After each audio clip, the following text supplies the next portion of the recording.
তোমার হাতটা আমার মাথায় ঠেকিয়ে দাও। মায়ের আশীর্বাদ যদি মাথায় থাকে কৃষ্ণ কৃপা পায়। আপনাদের কাছে এই তত্ত্বটুকুই বলে গেলাম।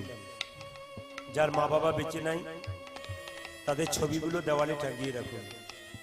সকালবেলায় কাজ থেকে কাজ করতে যাবেন, বাবা মাকে প্রণাম করে বেরোবেন।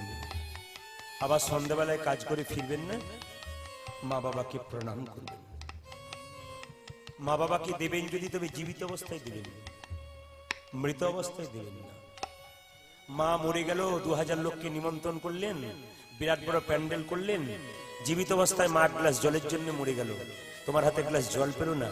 2000 লোককে প্যান্ডেল করে খাওয়ালেন, বললেন বিরাট কাজ করলাম, রাখো তোমার কাজ, ওর কোনো দাম নাই। বৈষ্ণব বলছে জীবিত অবস্থায় দাও, তবে মৃত অবস্থায় করে লাভ আছে। জীবিত অবস্থায় মা একটা মিষ্টি পেল না, বেনা গাছে তুমি 10টা মিষ্টি দিচ্ছ, রাখো তোমার মিষ্টি।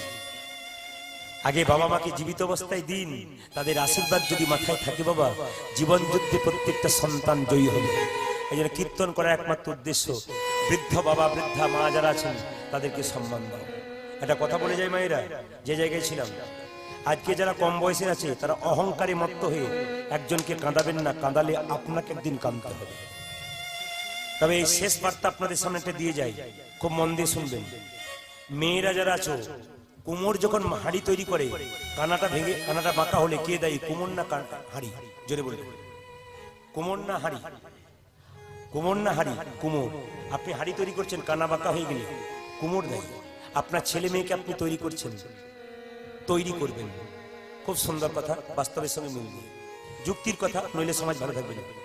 মেয়েকে দোকানে নিয়ে যাবেন জামা কাপড় কিনতে, মেয়ে জিন্সের প্যান্ট খাটো জামা খুঁজবে, আপনি তাকে আদর করে দিয়ে দিলেন। মেয়ে যখন বড় হলো, ওকে ছোট থেকে অভ্যাস করেছেন খাটো পড়া, ও আর ভালো পড়তে পারবে না। ও খাটো পড়ে যখন কলেজে গেল, কিডন্যাপ হয়ে গেল, আপনি প্রশাসনকে দায়ী দিলেন, সরকারকে দোষ দিলেন। মেয়ে যখন ফিরলো বাড়ি, মেয়ের গালে চটটা মারলেন, মেয়েকে মারবার আগে আপনার গালে মারুন, আপনি মেয়েটাকে ছোট থেকে তৈরি করে দিয়েছেন। আপনার ছেলে রাত্রি 12টার সময় বাড়ি ফিরলো, আপনার মেয়ে রাত্রি 8টার সময় ফিরলো, মেয়েকে বলেন এত রাত্রিতে ফিরলি কেন? মারবো তোকে। ছেলে যখন 12টায় ফিরলো, আপনি কিছু বললেন না কেন? ছেলে যে একটা খারাপ কাজ করে ঢুকলো না, আপনি কি করে জানলেন? এই জন্য বলে দিই মায়েরা, মায়েদের কাছে বার্তা রইল, কোনো মেয়ে যদি সংসারে খারাপ ব্যবহার করে তবে জেনে রাখুন আপনার বাবার বদনাম আপনি করছেন। কেন বলুন তো? মেয়েটা যদি সংসারে খারাপ ব্যবহার করে, পাড়া প্রতিবেশী বলবে ওই মেয়েটা তো খারাপ কেন বলতো, তো বাবার বংশটা খুব খারাপ। কিন্তু মেয়ে যদি খুব ভালো ব্যবহার করে সংসারে, কি বলবে? আহ, মেয়েটা তো ভালো ব্যবহার করে বলতো, ওর বাবার বংশ ভালো। আপনি আপনার বাবার মান যদি রাখতে চান, বৃদ্ধা বৃদ্ধকে সম্মান দিন।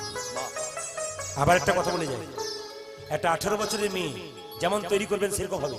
18 বছরের মেয়ের বিয়ে হয়ে গেল, মেয়ের বাবাকে জড়িয়ে ধরে মেয়ে বলছে, বাবা বিয়ে তো আমার দিয়ে দিলে, আমায় তুমি ভুলে যাবে না তো?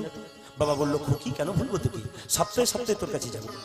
মেয়ের মাকে জড়িয়ে ধরে মেয়ে কাঁদছে, মেয়ের মা বলছে, কাঁদিস না খুকি, শুনে রাখ আমি কতগুলো কথা বলি, কান দিয়ে শোন, মন দিয়ে শোন। কি? শ্বশুর বাড়ি যাবি, শ্বশুরকে ভালো ব্যবহার করবি, শাশুড়ি মায়ের সঙ্গে ভালো ব্যবহার করবি, মা ঝগড়া করিস না, আমাদের বদনাম হবে। মেয়ে কি বললো দেখুন আমাদের টাকা, মেয়ে বললো ঠিক আছে। মেয়ে শ্বশুর বাড়ি গেল, 3 দিন পর থেকে ঝগড়া আরম্ভ করলো। ছেলের বাবা ফোন করে বলছে, বেয়াই মশাই কেমন মেয়ে পাঠিয়েছে, ও খালি ঝগড়াই করছে। মেয়ে যখন 8 মঙ্গলা করতে বাড়ি এলো, মেয়ের মা বলছে, খুকি তোকে পুই পুই করে বুঝিয়ে দিলাম ঝগড়া করিস না করিস না, তবু তুই ঝগড়া করলি, কোথায় শিখলি তুই? মেয়ে বলছে, মা 18 বছর ধরে যেটা দেখলাম সেটা শিখবো না শেষ দিনে যেটা শেখালে সেটা শিখবো? মেয়ের মা বলছে, আমি বুঝতে পারলাম না। মেয়ে বলছে, শোনো 18 বছর ধরে দেখলাম তুমি দাদু ঠাকুমার সঙ্গে ঝগড়াই করে গেলে, 18 বছর ধরে আমি ঝগড়া শিখলাম, শেষ দিনে আমি ওই শিক্ষাটা নিলে আর নিতে পারলাম না। শিক্ষা যদি দেবেন, বাবার কাছ থেকে বাচ্চা শিখে বিচার, মায়ের কাছ থেকে বাচ্চা শিখে আচার।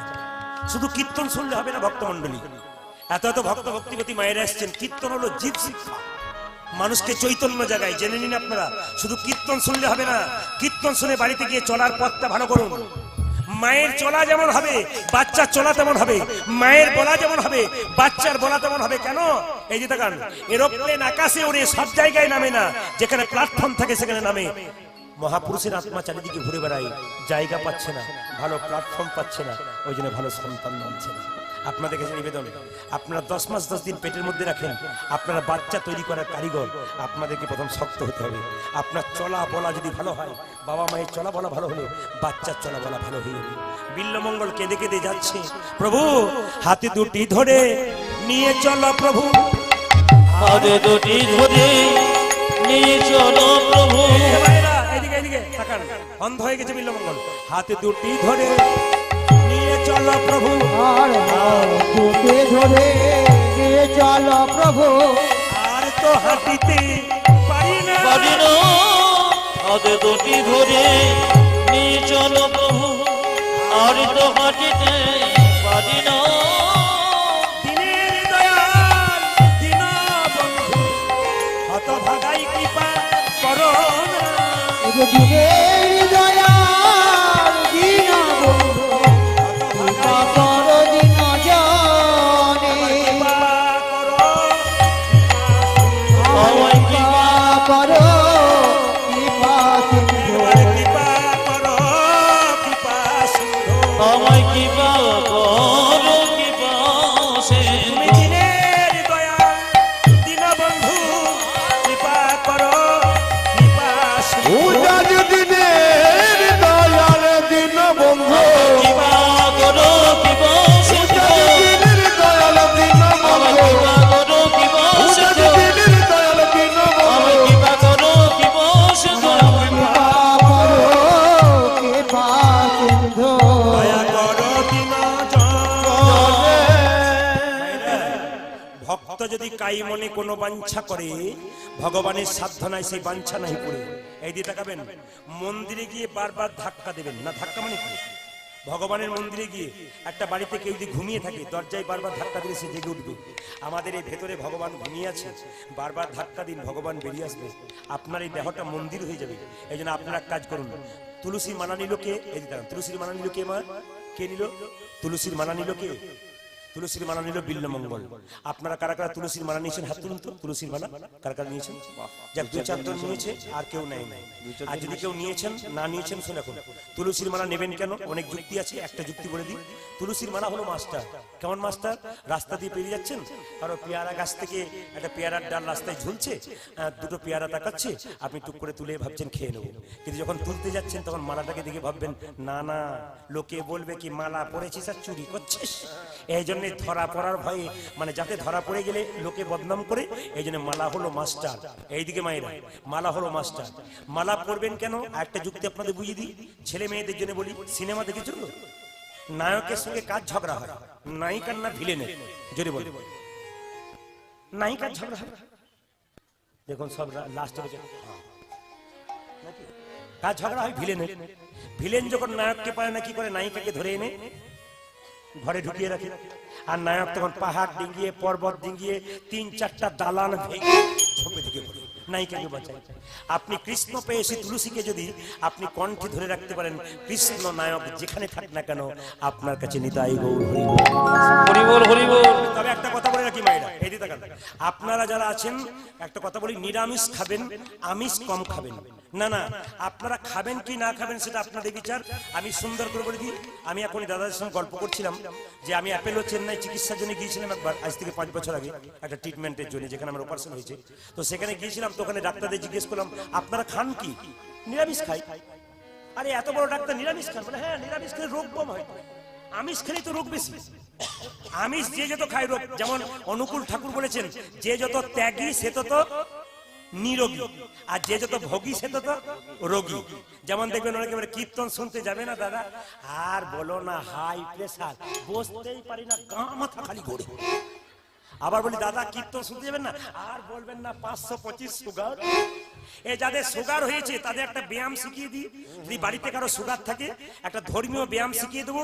আপনারা দেখে নিন, এই ব্যায়ামটা করতে পারলে কিন্তু সুগার 25 বছর অ্যাটাক করবে না। আমাদের ভাই এখানে ডাক্তার আছে, বসে আছে, ও শিখে নেবে, খুব ভালো কথা। এটা ধর্মীয় ব্যায়াম, সবাই শিখে নিন। যদি কারো সুগার থাকে বা বাড়িতে সুগার থাকে, এখানে অনেকে কীর্তন শুনতেছে, সুগার আছে, 25 বছর সুগার অ্যাটাক করতে পারবে না। দুটো ব্যায়াম আপনারা করবেন। কি কি? আমার দিকে তাকান। প্রথম ব্যায়াম, আর দ্বিতীয় ব্যায়াম আবার দেখে নিন। প্রথম ব্যায়ামটা দেখে নিন ভালো করে। দ্বিতীয় ব্যায়াম, তার মানে কি? শ্বশুর মশাইয়ের সুগার হয়েছে, এমনি করবে। আর কি করবে? বৌমা বলবে, বাবা 4 পিস রসগোল্লা দি।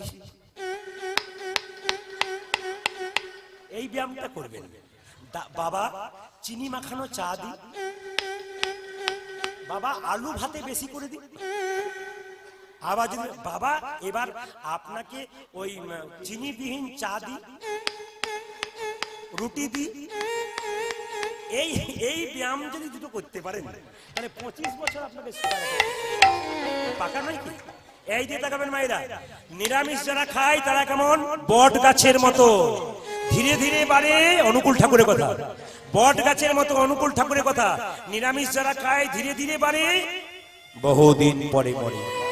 আমিষ যারা খায় তারা কি করে?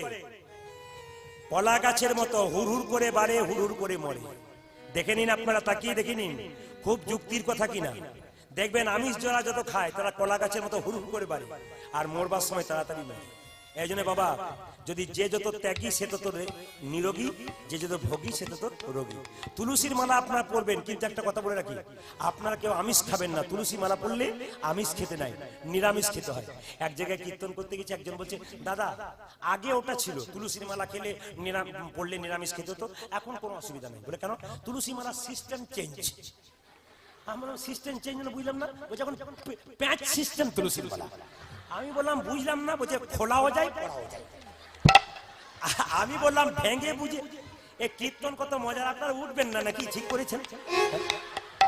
এ সব জায়গাতে আমি কিছু মনে করেন বীরভূমে গান করতে ভয় পাই কেন বলুন তো? আগেই বলেছি, ছটফটে শ্রোতা আমাদের বেশি। তা সব জায়গাতে দেখেছি এরকম চুপচাপ বসে থেকে, এইখানে এরকম হয়ে আছে। এই দিয়ে তাকান, আমি যে জায়গাতে ছিলাম, কোন জায়গায় ছিলাম? বলছে তুলসীর মালা বললে প্যাঁচ সিস্টেম। বললাম বুঝলাম না। বলছি ধরুন রাত্রিবেলায় বিয়ে বাড়িতে নিমন্ত্রণ আছে, বাড়ির সবাই খাবে, আমি পাবো না, প্যাঁচ খুলে দিলাম। আবার সকালবেলায় স্নান করে প্যাঁচ লাগি। বললাম বেশি প্যাঁচ লাগা পড়ো না, নইলে তুমি প্যাঁচেই পড়ে যাবে। সবাই মিলে প্রেম সে একটা হাততালি দিয়ে একসঙ্গে একসঙ্গে। বিল্লমঙ্গল কোথায় যাচ্ছে? বৃন্দাবনে পথে গাইতে গাইতে কৃষ্ণ বলি, কৃষ্ণ বলে বাহু তুলে, বাহু তুলে, একসঙ্গে একসঙ্গে একসঙ্গে তালি হবে। চলো রে মন, চলো রে মন, বৃন্দাবনে। কৃষ্ণ বলে বাহু তুলে, চলো রে মন বৃন্দাবনে। আরে কৃষ্ণ বলে বাহু তুলে বৃন্দাবনে। এই নামে নেই কোনো চিন্তা, এই নামে নেই কোনো ভাবনা, এই নামে নাই কোনো চিন্তা, এই নামে নাই কোনো ভাবনা, এই নামে নেই কোনো চিন্তা, এই নামে নেই কোনো ভাবনা। আজ এই নামে নেই কোনো চিন্তা, এই নামে নেই কোনো ভাবনা। কৃষ্ণ বলে বাহু তুলে চল রে মন বৃন্দাবনে। আরে কৃষ্ণ বলে বাহু তুলে চল রে মন বৃন্দাবনে।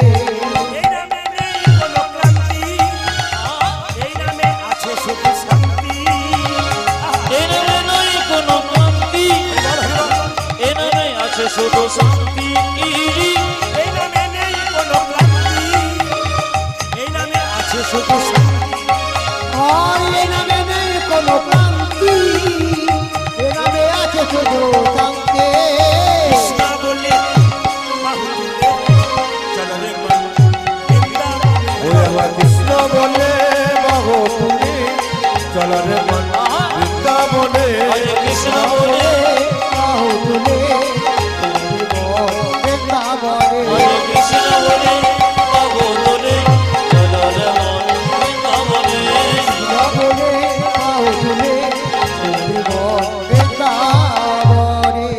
হাজার হাজার সাপের মাথায় হাজার হাজার সাপ হয়, কিন্তু সব সাপের মাথায় মণি থাকে? জোরে বলুন। যে সাপের মাথায় মণি থাকে তাকে খাবার জোগাড় করতে হয় না। কি করে? এক জায়গায় বসে থাকে অন্ধকারে, মণির আলোতে পোকা আসে, আর বসে বসে সেই পোকা খেয়ে নেয়। ভক্ত যদি ভগবান রূপ মণিকে হৃদয়ে রাখতে পারে, তাকে খাবার জোগাড় করতে হয় না, ডাকার মতো ডাকলে ভগবান খাবার জোগাড় করে দেয়। যখন বিল্বমঙ্গল অন্ধনয়নে বসে আছে, ভগবান তখন গোয়ালার সন্তান রূপ ধারণ করে কাঁধে দধি দুগ্ধ নিয়ে ছুটে এলো। কাঁধে লইয়া দধি দুগ্ধ চলে আমার প্রাণ গোবিন্দ নাচিয়া নাচিয়া। আজ কাঁধে লয়ে দধি ভাণ্ড চলি আমার প্রাণ গোবিন্দ নাচে জানা আর কদলি যদি ভাণ্ড চলে আমার প্রাণ গোবিন্দ নাচিয়া নাচিয়া। কাঁধে লয়ে দধি ভাণ্ড চলি আমার প্রাণ গোবিন্দ নাচে জানা ভালো দই ভালো দই আর ভালো দই ভালো দই ভালো দই ভালো উজায় ভালো দই ভালো দই নাচিয়া নাচিয়া নাচিয়া। আর ভালো দই ভালো দই নাচিয়া নাচিয়া নাচিয়া নাচিয়া। আজ ভালো ভালো দই ভালো দই আজ ভালো দই ভালো দই ভালো দই ভালো দই উজায় ভালো দই ভালো দই বিনামূল্যে বিকাইব ভালো দই ভালো দই। আমি বিনা মূল্যে বিকাইব ভালো দই ভালো দই। ভাইরা একটু যেই না নবনীটা বলে, কে ভাই তুমি দই বিক্রি করছো? আমি। পয়সা লাগবে না? পয়সা লাগবে না। ভগবান তখন অন্ধনয়নে বসে আছে বিল্বমঙ্গল, আর ভগবান তখন গোয়ালার বেশ ধারণ করে, ছোট্ট ছেলে ধারণ করে নবনী নিজের হাতে খাওয়ালো। বুঝতে পারলো না, বলছে বাবা তোমার বাড়ি কোথায়? বলছে আমার বৃন্দাবনে বাড়ি। কি নাম তোমার? গোপাল। ও তুমি গোয়ালার ছেলে গোপাল? বলে হ্যাঁ। এক কাজ করো। বলে কি? আমি বৃন্দাবনে যাব। বলছে তুমি তো অন্ধ, যাবে কি করে? বলছে ওই যে তোমার চরণের উপরে শব্দ, ওই শব্দ শুনে চলে যাব। একদিকে গোবিন্দ যাচ্ছে, অন্ধনয়নে বিল্বমঙ্গল তার পাশে বৃন্দাবনে যাচ্ছে। রোন ঝোন রোন ঝোন নুপুর বাজায় নুপুর বাজায়। রন ঝন রন ঝন নপুর বাজাই রে নপুর বাজাই। নপর বাজায় রে নপর বাজায়। নপর বাজায় রে নপর বাজায়। আমার কাছে কি বিল্ল ঠাকুর বৃন্দাবন ভাই রে কাছে বিল্ল ঠাকুর বৃন্দাবন ধাই রে। আমার কাহাসন বিল্ল ঠাকুর বৃন্দাবন ভাই রে ঠাকুর বৃন্দাবন যায় রে। জন জন জন জন নপুর বাজাই রে নপুর বাজাই। ঠাকুর বিল্ল ঠাকুর নপর বাজায় রে বৃন্দাবনে যায়। বৃন্দাবনে বিল্বমঙ্গল গেল। টাকার এই জায়গাটা বিল্বমঙ্গল বসে আছে। এখন কেউ টাকা দেবেন না, শেষে দেবেন যারা দেবেন, এখন দেবেন না। বৃন্দাবনে বিল্বমঙ্গল গেল। বিল্বমঙ্গল গেল বৃন্দাবনে। বিল্বমঙ্গল অন্ধনয়নে বসে আছে। কৃষ্ণ কি করলো? এদিকে দেখান। কৃষ্ণ আমি তোমায় দেখতে চাই। ভগবান কৃষ্ণ চোখে হাত দিল, আর বিল্বমঙ্গল নয়ন ফিরে গেল। প্রভু তুমি যখন আমার চোখে হাত দিয়ে চোখ ফিরিয়ে দিলে, তোমাকে একা দেখবো না, তোমার রাধাকে দেখবো। কৃষ্ণ বললো তোমার চিন্তাকে আগে বামে বসাও, তারপর রাধাকে দেখবে। চিৎকার করলো চিন্তা। ছুটে এলো চিন্তামণি, বিল্বমঙ্গলের পাশে বসলো। প্রভু এইবার তুমি আমার একান্ত অনুরোধ, আপনারা নিজের জায়গায় বসুন। স্টেজের উপরে কেউ উঠে পয়সা দেবেন না। কীর্তন শেষ হোক, তারপরে প্রণামী স্টেজে নিজে থেকে দেবেন। জয় নিতাই। এই নিতাকান মাই বিল্বমঙ্গল কি করলো? একা বসে আছে। চিন্তাকে ডাকলো, বাম দিকে সে চিন্তা বসলো, আর সঙ্গে সঙ্গে রাধারানীকে গোবিন্দ বললো এবার তুমি আমার বামে দাঁড়াও। একদিকে রাধারানী আর কৃষ্ণ, একদিকে বিল্বমঙ্গল চিন্তামণি দর্শন করছে রাধা গোবিন্দকে। আপনার করজোরে বসুন, করজোরে সবাই বসে উলুধ্বনি করুন। তুমি আনন্দ নব ঘন শ্যাম সুন্দর নয়ন ভিড় চরণে শরণ নীলা ধন্য ত্রিভুবন ধাম। আনন্দ নবঘন সে সুন্দর রঞ্জিত চরণে শরণ নীল ধন্য ত্রিভুবন ধাম। আনন্দ নব ঘন শ্যাম